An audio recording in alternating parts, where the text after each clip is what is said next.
Kidney failure के patient को किस तरह की डाइट लेनी। एक किडनी फेलियर पेशेंट के लिए डाइट बहुत इंपॉर्टेंट होती है क्योंकि हमारी बॉडी में कुछ भी जा रहा है हमारे खाने पीने से जा रहा है। जितना प्रोटीन आपकी बॉडी में जाएगा उतनी ही ज्यादा आपकी बॉडी में क्रिएटिनिन की फॉर्मेशन होगी। जब भी आप पानी पिएंगे तो आपने क्या करना है, आधा कप से 1 कप पानी आपने एक बार में पीना है। नमस्कार, मेरा नाम है डॉक्टर पुरु धवन और आज की इस वीडियो में हम बात करने वाले हैं आपके खाने के बारे में, डाइट के बारे में कि किडनी फेलियर के पेशेंट को किस तरह की डाइट लेनी चाहिए जिससे उसकी बॉडी में क्रिएटिनिन, यूरिया, पोटेशियम, फ्लूइड की अमाउंट सब कुछ कंट्रोल में रहे। एक किडनी फेलियर पेशेंट के लिए डाइट बहुत इंपॉर्टेंट होती है क्योंकि हमारी बॉडी में कुछ भी जा रहा है हमारे खाने पीने से जा रहा है। तो अगर आपको पता है कि आपने क्या खाना है क्या नहीं खाना, तो उसकी हेल्प से हम अपनी बॉडी के अंदर के एनवायरनमेंट को कंट्रोल कर सकते हैं। अंदर जो वेस्ट मटेरियल बन रहा है उसे कम बनने दे सकते हैं जिससे हमारी किडनी पे भी कोई भी एक्स्ट्रा काम ना करना पड़े। तो शुरुआत करते हैं इस वीडियो की और देखते हैं कि क्या क्या खाना एक किडनी फेलियर पेशेंट को खाना चाहिए और कैसे खाना चाहिए। दिन की शुरुआत होती है नाश्ते से, तो हम भी शुरुआत करते हैं ब्रेकफास्ट से और देखते हैं कि किडनी फेलियर का पेशेंट अपने ब्रेकफास्ट के अंदर क्या क्या आइटम ले सकता है। तो एक किडनी फेलियर पेशेंट के लिए जो भी हम डाइट रखते हैं वो इस हिसाब से रखते हैं कि उसकी बॉडी के अंदर जो प्रोटीन है वो कम से कम जाए। रीज़न क्या होता है कि जितना प्रोटीन आपकी बॉडी में जाएगा उतनी ही ज़्यादा आपकी बॉडी में क्रिएटिनिन की फॉर्मेशन होगी। मगर हमारी बॉडी की प्रोटीन की रिक्वायरमेंट तो है, सवाल ये उठता है वो कैसे पूरी होगी। जो भी अब हम आपको रेसिपीज़ बताएंगे वो कार्बोहाइड्रेट्स में रिच होती है। जब ये चीज़ें आपकी बॉडी में जाती है तो बॉडी अपने आप उस कार्बोहाइड्रेट से प्रोटीन अपने हिसाब से बना लेती है, जिसका फायदा ये होता है कि आपकी बॉडी में किसी भी टाइप की डेफिशिएंसी नहीं होती, आपका वेट लॉस नहीं होता। तो रेसिपी में शुरू करते हैं, देखते हैं कि किडनी फेलियर पेशेंट क्या खा सकता है। तो सबसे पहले आता है दलिया, उपमा, पोहा, आपकी सेवइयाँ, साबूदाना, ब्रेड की टोस्ट। आप जैसी मर्जी को खाएं, जितना चाहें उतना खाएं, कोई लिमिटेशन नहीं है। बस ध्यान रखने वाली ये बात होती है कि अगर आपको डायबिटीज़ है तो इसको मीठा ना लें, इसको जितना हो सके नमकीन बनाने की कोशिश कीजिए या इसमें कम से कम नमक भी इस्तेमाल करना है। इस चीज़ का आपने ध्यान रखना है। अगर इसका आप ध्यान रखते हैं आपकी बॉडी में ना ब्लड प्रेशर बढ़ेगा ना आपकी बॉडी में शुगर बढ़ेगी, आपका पेट एक न्यूट्रिशन से भरेगा। आपको जो कॉन्स्टिपेशन की भी अगर दिक्कत रहती है तो वो भी इस तरीके के नाश्ते से सॉल्व होनी शुरू हो जाती है। तो ये जो रेसिपीज़ हैं इनको अपने दिमाग में रखिए, इनको रोटेशन में खाते रहिए। आपकी बॉडी में क्रिएटिनिन की फॉर्मेशन कम होनी शुरू हो जाएगी और आपकी वो डाइट की वजह से जो आपके इम्पैक्ट है आपकी केएफटी रिपोर्ट में भी दिखना शुरू हो जाएगा कि क्रिएटिनिन अब पहले से कम बढ़ता है, पोटेशियम अब कंट्रोल में रहता है, यूरिया स्टैटिक स्टेबल हो गया है। तो अगर हम सही तरीके से डाइट को फॉलो करेंगे तो उसका रिजल्ट हमारी रिपोर्ट्स में बिल्कुल देखने को मिलता है। अब शुरुआत करते हैं लंच की। लंच और डिनर खाना एक जैसा ही होता है, बहुत ज़्यादा फर्क नहीं होता। उसमें अक्सर हम चपाती लेते हैं, राइस लेते हैं। तो किडनी फेलियर का पेशेंट चपाती और राइस जितनी चाहे उतनी अमाउंट में ले सकता है, कोई लिमिटेशन नहीं है आप क्या खाना चाहते हैं क्या नहीं खाना चाहते। मगर हमें सब्जियों में ध्यान रखना पड़ता है कि हम कौन सी सब्जियां खा रहे हैं किडनी फेलियर के अंदर, क्योंकि हर किडनी फेलियर पेशेंट के अंदर जब दिक्कत आनी शुरू होती है, किडनी की परफॉर्मेंस कम होनी शुरू होती है, तो एक चीज़ का हमें बहुत ज़्यादा ध्यान रखना पड़ता है, वो है पोटेशियम। जब आपने केएफटी रिपोर्ट करवाएगा उसमें पोटेशियम आता है, ये बिल्कुल वही पोटेशियम है, मगर ये पोटेशियम हमारे हर खाने पीने की चीज़ से आता है। चाहे हम कोई भी वेजिटेबल खाएं, कोई भी फ्रूट्स खाएं, सबके अंदर पोटेशियम है। तो किडनी फेलियर के पेशेंट को पता होना चाहिए कि किन सब्जियों के अंदर पोटेशियम कम है और किन सब्जियों के अंदर ज्यादा। अगर आप इस बात को समझ गए तो अपने खाने पीने में थोड़ा सा बदलाव कर आपको बिना मेडिसिन के अपने आराम से आप पोटेशियम को कंट्रोल कर पाएंगे। तो शुरुआत करते हैं वेजिटेबल की, देखते हैं कि कौन सी वेजिटेबल एक किडनी फेलियर पेशेंट को लेनी चाहिए अपने लंच और डिनर के अंदर।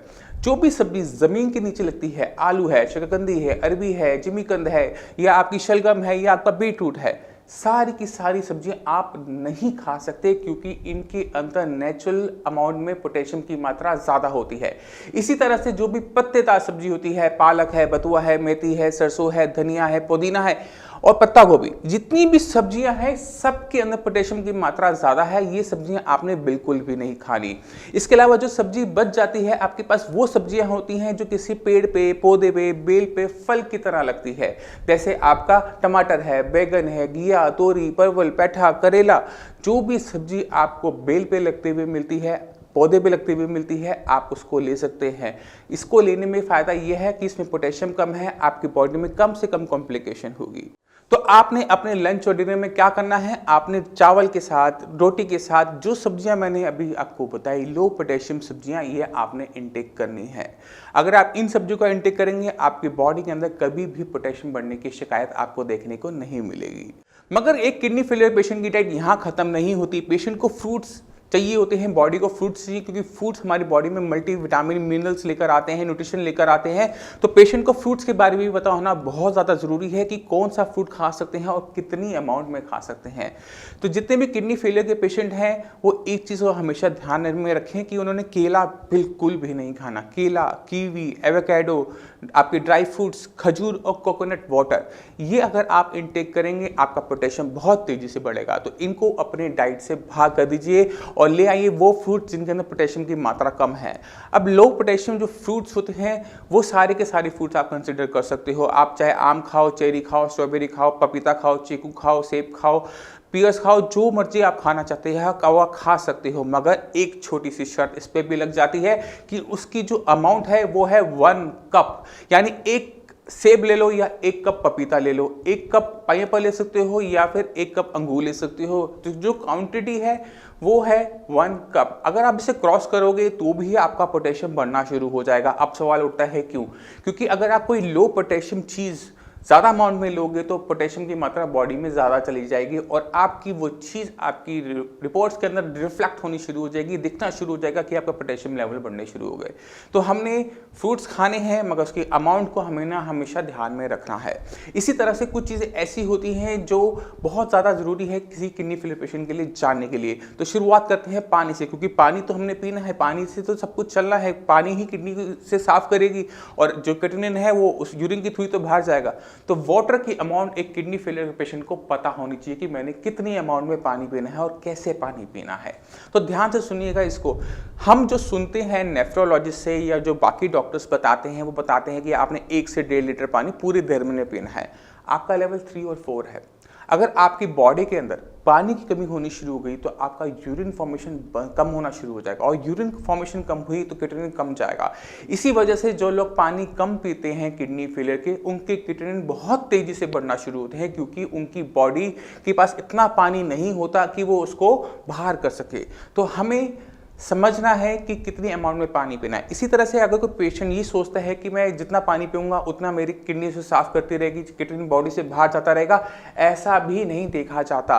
क्योंकि ज़्यादा पानी पियोगे, किडनी कम काम कर रही है, वो पानी जो एक्स्ट्रा आपने पिया है आपकी बॉडी में, आपकी लेग पे, आपके फेस के आसपास इकट्ठा होना शुरू हो जाएगा, जो पेशेंट के लिए खतरनाक हो सकता है। तो हमने ये भी नहीं करना। हमें अपनी बॉडी के हिसाब से सही पानी के अमाउंट को जज करना होता है। और ये जो वैल्यू होती है 1 लीटर 1.5 लीटर, ये सब पे एक साथ सेम अप्लाई नहीं होती। किसी को पसीना ज़्यादा आता है, किसी को पसीना कम आता है, कोई बिल्कुल गर्म एनवायरनमेंट में राजस्थान में रहता है, कोई शिमला में रहता है। तो 1.5 लीटर वाली जो अमाउंट है वो दोनों जगह तो अप्लाई नहीं हो सकती। 1.5 लीटर शिमला वाले के लिए ज़्यादा हो जाएगा, राजस्थान वाले के लिए कम हो जाएगा। तो हमें अपनी बॉडी को समझना है। हमारी बॉडी की रिक्वायरमेंट क्या है, कितना पसीना हमारी बॉडी बहाती है, कितना पानी हमारे बोलने से, हमारी सांस लेने से निकलता है, ये बहुत ज़्यादा इंपॉर्टेंट है किडनी फेलियर के लिए समझना। हमने क्या करना है, हमने अपनी बॉडी में लगे हुए सेंसर्स को समझना है। आपके होंठ सूख रहे हैं, आपका गला सूख रहा है, मतलब पानी की कमी है शरीर के अंदर, उसे भरो। मगर जब भी आप पानी पिएंगे तो आपने क्या करना है, आधा कप से 1 कप पानी आपने एक बार में पीना है। उसके बाद आपने थोड़ा वेट करना है, जब आपको दोबारा से प्यास लगे तो आपने दोबारा से पीना है। मगर खूब सारा आधा लीटर 1 लीटर पानी अगर आप एक साथ पियोगे तो किडनी पे एकदम लोड आएगा और उसे वो फिल्टर नहीं कर पाएगी। तो थोड़ा थोड़ा पानी आपको फ्रिक्वेंसी के अंदर लेना होता है, जिससे आपकी बॉडी के अंदर पानी की अमाउंट पूरी बनी रहे, किडनी उसको सही तरीके से फिल्टर करते रहे। जैसे जैसे यूरिन बनेगा किडनी बॉडी से बाहर जाता रहेगा। अगर पानी कम होगा किडनी बढ़ना शुरू हो जाएगा। अगर पानी ज़्यादा आप पी गए तो आपकी बॉडी में, आपकी लेग पे, आपके फेस पे आपको स्वेलिंग देखने को मिलेगी, पिटिंग एडिमा देखने को मिलेगा। आप दबाओगे तो वहां पे गड्ढा बनना शुरू हो जाएगा और ये बताता है कि आपकी बॉडी के अंदर स्वेलिंग ज्यादा आ रही है। तो जो पेशेंट की बॉडी में स्वेलिंग है, लेग्स पे स्वेलिंग है, उनको कुछ नहीं करना, उनको एक छोटा सा प्रिंसिपल ध्यान रखना है कि जहां पर नमक है वहां पर पानी है। बॉडी में जितना नमक होगा उतना बॉडी में पानी इकट्ठा होना शुरू हो जाता है। तो अगर स्वेलिंग है तो पहला काम क्या करना है, 3-4 दिन बिना नमक के खाना खाना है। दिक्कत हो सकती है मानता हूं, मगर अगर आप इस चीज को फॉलो कर लेंगे तो आपके लिए ही बेनिफिशियल होता है।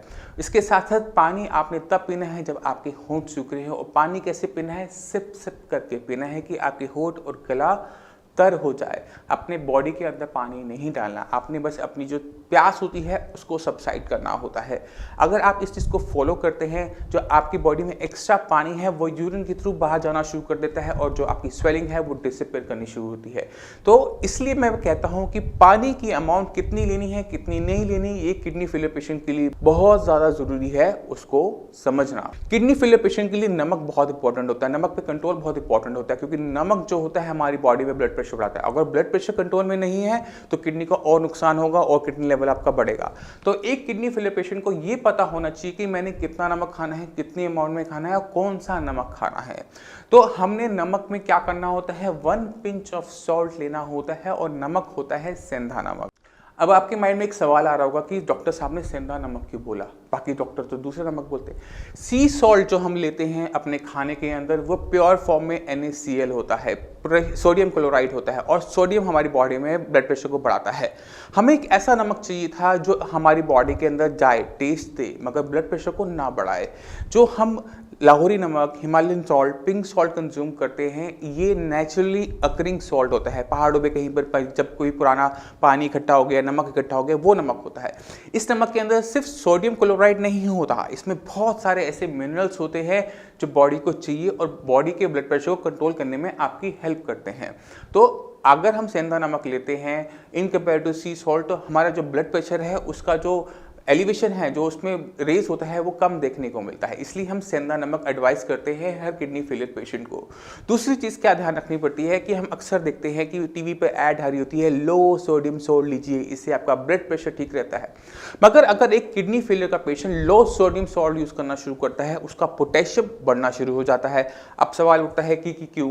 जितने भी लो सोडियम सॉल्ट, जो भी सॉल्ट ब्लड प्रेशर को कंट्रोल करने के लिए बनाए गए हैं, वो एक हेल्दी पर्सन के अंदर बनाए गए हैं जिनको किडनी की दिक्कत नहीं है।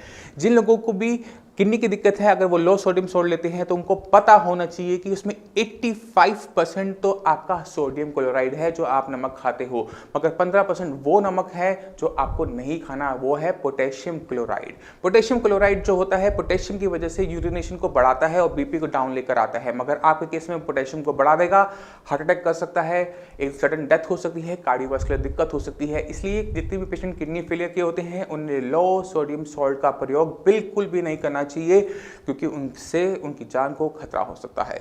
अब जब एक किडनी फेलियर का पेशेंट आपके क्लिनिक पर आता है तो आपसे वो इतने सवाल करता है जिसके जवाब देना कभी कभार हमारे लिए भी मुश्किल होता है।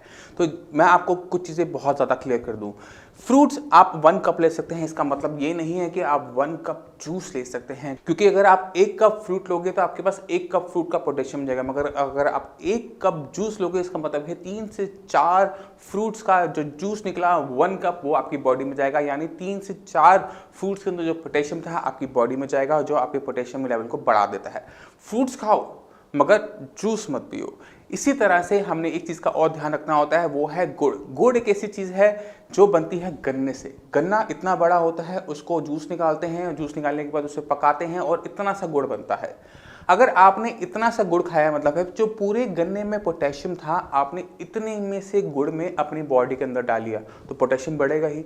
तो हमने गुड़ जैसी फॉर्म या कोई भी ऐसा एक्सट्रैक्ट जो फ्रूट्स का निकला हुआ होता है, जूसेस का निकला हुआ होता है, जूसेस होते हैं, इनको पूरी तरह से अवॉइड करना होता है। लोगे दिक्कत में ज़रूर आओगे। अब पेशेंट जब आता है वो पूछता है कि मैं कौन सा घी खा सकता हूँ, कौन सा तेल खा सकता हूँ। तो घी और तेल आप जो चाहें वो इस्तेमाल कर सकते हैं। तो मैं प्रेफर करता हूँ देसी घी खाने के अंदर, या फिर एडवाइस करता हूँ कि आप कैनोला ऑयल या ऑलिव ऑयल अपने खाने के अंदर लीजिए। इसी के साथ कुछ चीज़ें ऐसी होती हैं जो हर किडनी फेलियर पेशेंट को पता होनी चाहिए। जब आपकी किडनी फेल होनी शुरू होती है तो 2 चीज़ों की शरीर के अंदर कमी होनी शुरू हो जाती है, कैल्शियम और विटामिन डी। इसलिए जितने भी पेशेंट होते हैं किडनी फेलियर के, उनके 2 सप्लीमेंट्स जरूर चल रहे होते हैं, वो है कैल्शियम एंड विटामिन डी। अगर आपका नहीं चल रहा तो आपने चलाना है, आपने उसको लेना है, कंज्यूम करना है, जिससे आपकी बॉडी में किसी भी टाइप की डेफिशिएंसी तैयार ना हो किडनी की फेलियर की वजह से। एक और इंपॉर्टेंट चीज़ है जो हर किडनी फेलियर पेशेंट को पता होना चाहिए। जब आपकी किडनी कम काम करना शुरू करती है तो ना सिर्फ आपकी बॉडी में क्रिएटिनिन बढ़ना शुरू होता है, यूरिया बढ़ना शुरू होता है, बल्कि आपकी बॉडी में एक ऐसी चीज़ है जो आपकी KFT रिपोर्ट के अंदर आपको नहीं बताई जाती, जो आपकी किडनी को बहुत तेज़ी से खराब करती है, वो है एसिड। जब हमारा खाना डाइजेस्ट होता है तो उसमें बहुत सारा एसिड रिलीज होता है, किडनी नॉर्मली इसको फिल्टर करके बाहर निकाल देती है।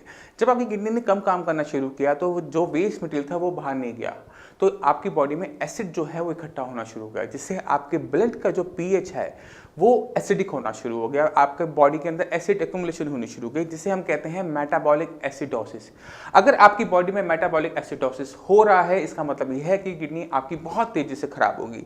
इसलिए जब भी पेशेंट का जो किडनी लेवल 4 को टच करना शुरू कर देता है, 3-4 को टच करता है, तो 4 से 5, 5 से 6 बहुत तेजी से चलता है। स्टार्टिंग की जो स्टेजेस होती है 1, 2, 3, यहाँ पर जो किडनी की जो दिक्कत है वो धीरे धीरे बढ़ती है, मगर एक बार 3 और 4 का बैरियर क्रॉस करने के बाद वो बहुत तेजी से बढ़ती है।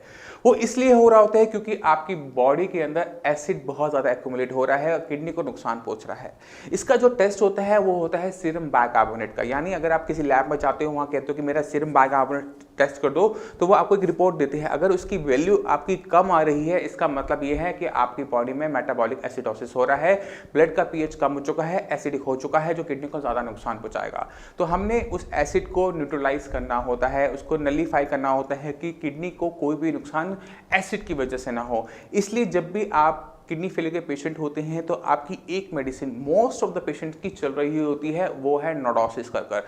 ये नोडोसिस टैबलेट कुछ नहीं है, बेकिंग सोडा है जो आप खाने में खाते हो, जो आप खाने में बनाने में इस्तेमाल करते हो। ये बेकिंग सोडा जब आपकी बॉडी में जाता है तो आपकी बॉडी के अंदर बाइकार्बोनेट्स लेके जाता है, और ये बाइकार्बोनेट्स आपको हेल्प करते हैं अपनी बॉडी के पीएच को मेंटेन करने में।